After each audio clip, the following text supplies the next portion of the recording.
Doctor Anwarul হকের লেখা ছোট্ট দ্বীপের শুভ্রা। একটি ছোট্ট দ্বীপে মানুষের বসতি। এখানে সবুজ গাছপালা, মাটির ঘর আর মানুষের হাসিখুশি জীবনযাপন। দ্বীপটির চারপাশে নদীর জলে ঘেরা, আর গ্রামের মানুষরা নদীর উপর নির্ভর করে তাদের দৈনন্দিন জীবনের সব কাজকর্ম করে। গল্পের প্রধান চরিত্র হলো শুভ্রা, একজন কিশোরী মেয়ে। শুভ্রার বাবা মৎস্যজীবী আর মা গ্রামের স্কুলের শিক্ষিকা। শুভ্রার স্বপ্ন একদিন শহরে গিয়ে বড় হয়ে শিক্ষিকা হওয়ার, কিন্তু সে তার ছোট্ট দ্বীপকে খুব ভালোবাসে। একদিন দ্বীপের চারপাশে বড় বন্যা হলো, নদীর জল দ্বীপে ঢুকে পড়লো, আর গ্রামবাসী আতঙ্কে পড়ে রইল।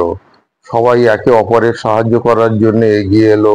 শুভ্রা আর তার বন্ধুরা মিলে একটি দল গঠন করলো, যারা সবার ঘরে ঘরে গিয়ে সাহায্য করলো। তারা নিজেদের নিয়ে একটি নিরাপদ স্থানে গেল আর বয়স্কদের খাবার এবং জল দিল। এই বন্যার পর দ্বীপবাসী আরো একত্রিত হলো। সবাই মিলে একে অপরকে সাহায্য করার নতুন জীবনের গল্প শুরু করলো। শুভ্রার বাবা মা তার স্বপ্ন পূরণের জন্য তাকে শহরে পাঠানোর সিদ্ধান্ত নিল। শুভ্রা গ্রামের স্কুলে পড়া শেষ করে শহরে চলে গেল, কিন্তু তার মনের সব সময় তার প্রিয় দ্বীপের কথা গেঁথে থাকতো। শুভ্রা শহরে গিয়ে উচ্চশিক্ষা অর্জন করলো এবং শিক্ষিকা হয়ে আবার তার ছোট্ট দ্বীপে ফিরে এলো।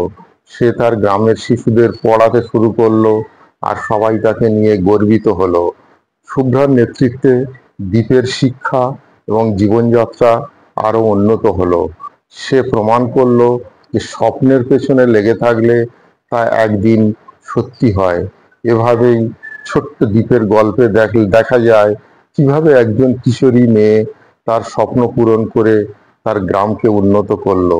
এই গল্প আমাদের শেখায় যে একতার মধ্যে শক্তি, আর স্বপ্নের পেছনে লেগে লাগবে তা একদিন সত্যি হয়ে যায়।